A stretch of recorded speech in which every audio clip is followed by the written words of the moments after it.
And the hacks that I'm sharing, they don't ask you to cut out the carbs that you love. This is so important, I want to repeat it. They don't ask you to never eat sugar or pasta or bread again. They're just going to show you how to eat your carbs in a way that's also going to help put your type 2 diabetes into remission.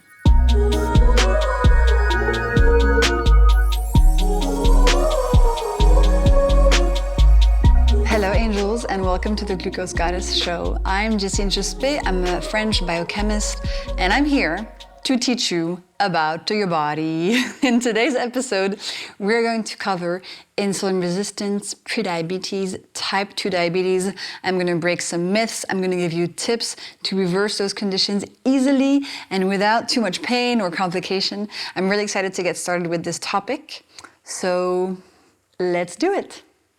Okay, first things first, type 2 diabetes is a global epidemic. The International Diabetes Federation, they publish numbers every year, and they have found that 537 million adults in the world are now living with type 2 diabetes, and another 541 million are living with pre-diabetes.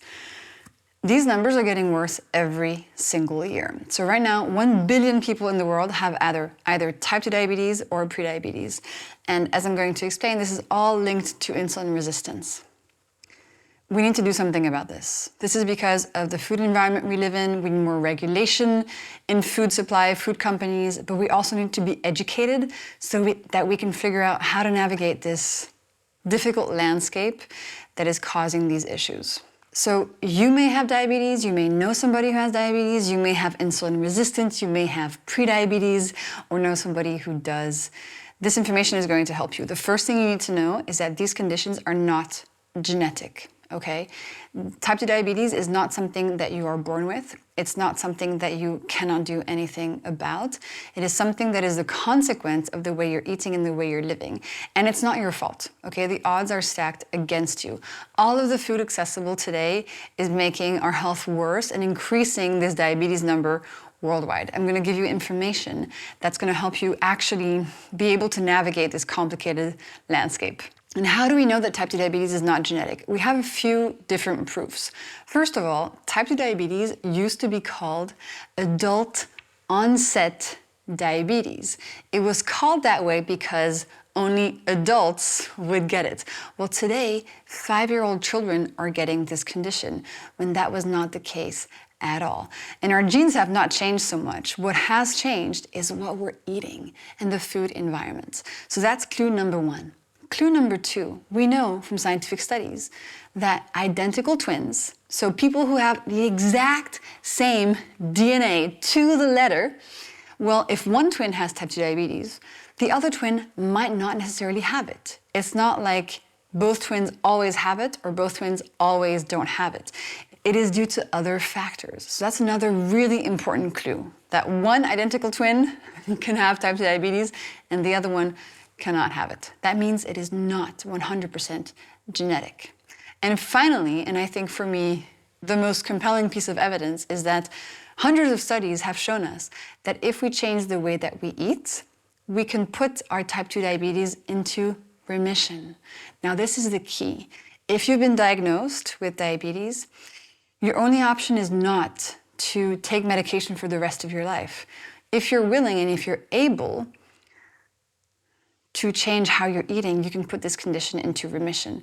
Now, I know that for a lot of people, it's really hard to fathom changing how we're eating and our food habits, and it seems like something that is way too complicated and out of reach, but don't worry, the stuff I'm going to share with you today is actually simple, and you'll be able to do it. It's not a complicated diet, it's not super restrictive, it doesn't ask you to buy $35 smoothies. We're here for practical, easy tips. But first, before we get into all of the ways to solve it, I want to give you guys a little biology recap, biology 101, on what is insulin resistance and what is type 2 diabetes. The most important thing to remember that I think probably you might not know yet is that insulin resistance is a spectrum.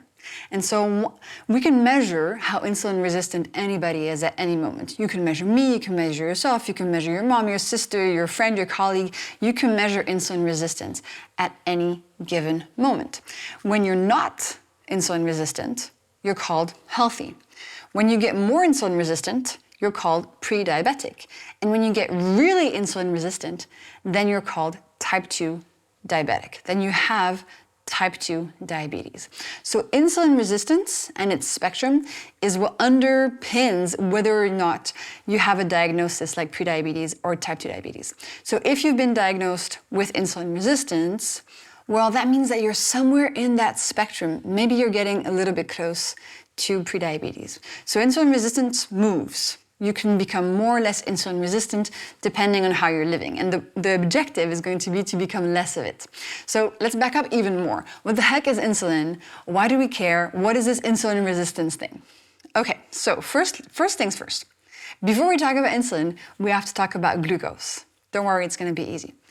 Glucose is your body's favorite source of energy. Okay, every single part of your body, like my fingers that I'm moving right now, my mouth that I'm using to speak to you, your brain as you're listening to me, they're all burning glucose for energy. It's the most important fuel in your body. And the way that you give glucose to your body so that you can have energy is by eating foods. Specifically, by eating two types of foods. By eating starches, so that's bread, pasta, rice, potatoes, oats, and by eating sugars. By sugars, I mean anything that tastes sweet, from an apple to a slice of chocolate cake. So when we eat these starches or these sugars, and they go into our mouth, they then break down into glucose because they contain glucose. So when you eat starches or sugars, they're going to increase your glucose levels in your body. And after a meal, if you ate a lot of those foods, and by the way, those foods are called carbs, generally, starches and sugars are called carbs. If during a meal you eat a lot of carbs, then you're going to experience what's called a glucose spike. That means just a quick delivery of glucose to your body. And you could actually see this if you were measuring your blood. You would see like a big spike, like the one on this graph right here. So glucose spikes are a problem. They make us tired, they make us have cravings, they inflame our body. And most importantly for our conversation today, they lead to your body sending out insulin. Why does your body respond to glucose spikes with insulin? Because your body knows that big glucose spikes are not good for it.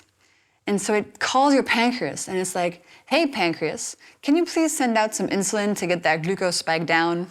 So insulin arrives and grabs all the excess glucose and stores it away in your liver, in your muscles, and in your fat cells. So you might be wondering, well, how is it possible that if glucose is the energy of my body, how is it possible that I could give my body too much of it? Well, it's a bit like a plant. So this plant on my desk right here, I know that it needs some water to live and survive. But if I give the plant too much water, then it's going to drown and die. And the human body is the same. Some glucose, and it's really happy. But too much glucose, and problems start happening. Notably, these glucose spikes. So, after a meal, you eat lots of carbs, big glucose spike happens in your body.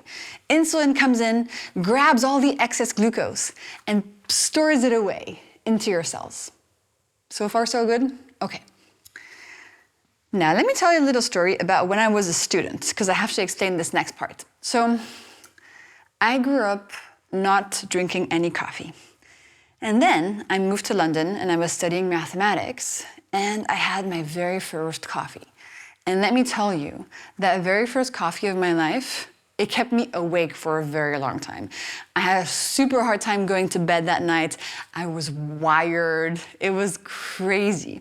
Now, I started getting used to drinking coffee, and then 3 months later, I needed like 3 cups of coffee a day just to stay awake. And I wondered, what's going on? How is it possible that just a few months ago, 1 cup of coffee was keeping me awake for days, basically, and now I need 3 cups just to wake up in the morning and go to class? Well, what happened was that my body got used to the coffee. My body gradually became resistant to the coffee. So I needed to give my body more and more coffee to get the same effect. Well, with insulin, the same thing happens. When there's lots of insulin in your body for a long time, your body slowly becomes resistant to insulin, just like with the coffee. It needs more and more insulin to do the same thing. And in this case, it needs more and more insulin to grab that glucose and store it away in your cells. So your body starts producing more insulin.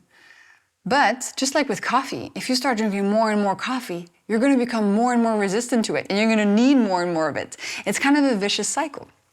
In your body, it's the same thing.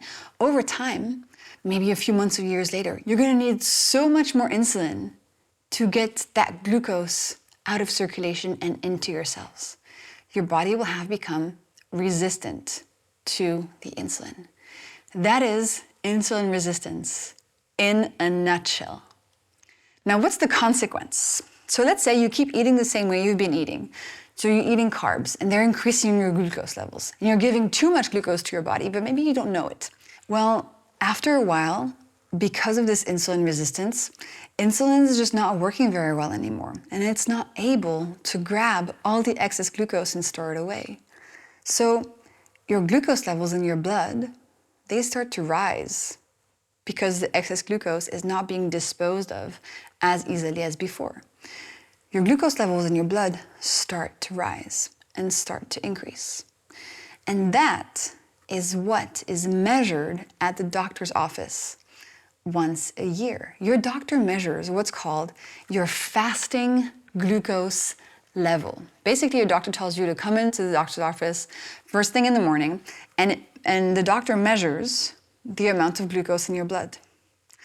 Now, if you're eating in a way that's not causing too many glucose spikes, you don't have a lot of insulin in the body, you're not very insulin resistant, your fasting glucose is going to be normal, healthy. It's going to be like 85 or 90. But if you've been eating in a way that causes glucose spikes for a long time, therefore, there's a lot of insulin in your body. Therefore, you're insulin resistant. Therefore, glucose is rising. Your doctor might notice that your fasting glucose level is high. And here are the ranges that your doctor is going to look at. Your doctor is going to look at the number. So if your fasting glucose number is underneath 100, your doctor is going to tell you you're healthy, you don't have prediabetes, you don't have diabetes. If your fasting glucose number is between 100 and 126, your doctor is going to say, oh, you're pre-diabetic. And if your fasting glucose level is above 126, your doctor is going to say, you have type 2 diabetes. And again, this is just a way of explaining how insulin resistant you are. Because if you have high glucose level, you also have a lot of insulin resistance in your body. They go hand in hand. In some countries, that number uses a different unit, the fasting glucose number. So instead of using milligrams per deciliter, you might be using millimoles per liter. And if you're using millimoles per liter, you want your fasting glucose level to be underneath 5.5 to be normal. It's just a unit thing. It's like kilos and pounds, but it's the same concept. Now, why does it actually matter if you have a lot of fasting glucose level? Why is type 2 diabetes an issue? What's really going on? Let me take you on a little trip. Let's go see. I have sugar cubes here to show you guys. So what's really interesting is that in the body of a person who has normal fasting glucose levels, so healthy, this is the amount of sugar, of glucose, circulating in their body. It's just 1 sugar cube. It's really not that much. Now, if somebody has type 2 diabetes, do you know how much sugar they have circulating in their bloodstream? 1 sugar cube and a half. The difference is tiny between a healthy person and someone with type 2 diabetes. This seems like no big difference, right? This seems like, okay, well, it's just a tiny increase in how much glucose is circulating in your body between being healthy and having type 2 diabetes. But the thing is, this has huge consequences. That tiny little increase in how much glucose is circulating is going to hurt your cells. It's going to inflame your body. It's going to hurt your brain. It's going to create glycation. It's going to cause a whole bunch of issues. And long term, if you've had type 2 diabetes for a long time, this can also lead to things like amputation. I mean, this is a serious condition, and we want to get that amount of glucose in your blood down so that you don't suffer the consequences. So, that was the recap. Insulin resistance is a spectrum. If you have prediabetes or type 2 diabetes, that means your insulin resistance is not great, and it's pretty bad. I know most doctors still run just the fasting glucose test, but actually a better test is to run your fasting insulin level. That is going to give you a sense of your insulin resistance, because insulin levels, they start rising for years before your glucose levels rise. So if you want to detect insulin resistance and diabetes earlier, measure your fasting insulin levels. In the description of this episode, I have a one-pager that recaps all these ranges, all these tests that you can run, etc., so that if you want to have this all in one page and show your doctor, you can. So have a look at the link in the description of this episode. Now, if you have insulin resistance or type 2 diabetes, you might also have other things that are related to all of this, like polycystic ovarian syndrome or fatty liver disease. So what do you do if you have these conditions? Well, as I explained, it's all because there's too much insulin in your body. So we need to get that insulin down so that we get that fasting glucose level down. We need to give less glucose to our body, essentially, so that your body doesn't need all this insulin and can slowly reduce how much it's producing. So how do we give our body less glucose? Well, listen, the most important place to start is to look at these carbs, because the carbs are what turn to glucose as we digest them. So have a look at how you're eating. Are you eating mostly starches and sugars? Are you eating mostly bread, pasta, pizza, sodas, granolas, fruit juices, candy? If that's the case, you're giving a lot of glucose to your body all the time. There's another free thing in the description of this episode. I have lots of stuff I'm going to give you. It's a big table that recaps what are starches, what are sugars, those increase your glucose levels, and then what are proteins, fats, and fibers, and those do not increase your glucose levels. And those are the ones that you want to eat more of and eat less of the carbs. So for example, if you're used to having in the morning a slice of toast with some jam on it and an orange juice, that's basically 100% carbs. That's going to lead to a lot of glucose, and it's going to make your diabetes or your insulin resistance worse.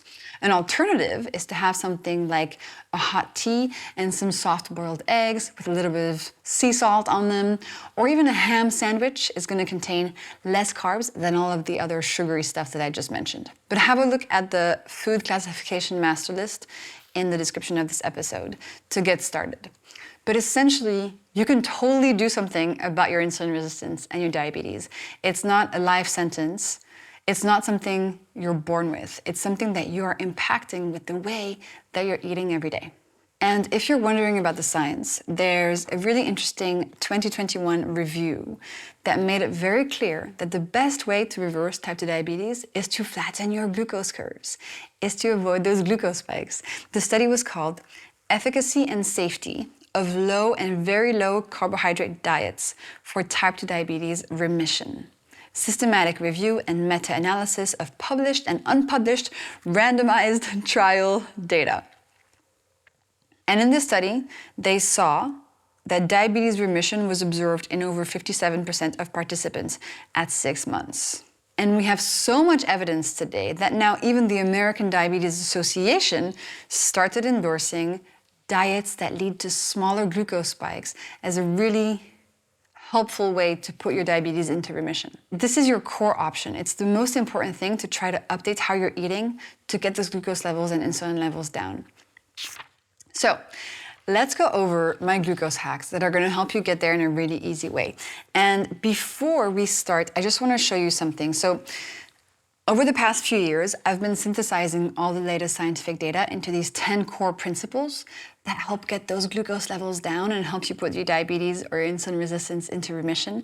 And in my second book, The Glucose Goddess Method, what I did is that I recruited 3,000 people to follow my hacks for 4 weeks, and I measured the impact. And just to show you something, so I asked them how it was going, and I got a lot of data from them. There were a lot of people who joined who had type 2 diabetes or insulin resistance. And in these 4 weeks, by just adding 4 really simple tips, 4 really simple hacks, 41% of people saw an improvement in their diabetes. And these hacks are incredibly easy. We're talking about have a savory breakfast instead of a sweet one, add vinegar once a day before a meal, add a veggie starter to one of your meals, lunch or dinner, and go for a 10-minute walk after one meal a day. We're not talking about intense calorie counting. I'm not talking about super hardcore diets that you're never going to be able to follow.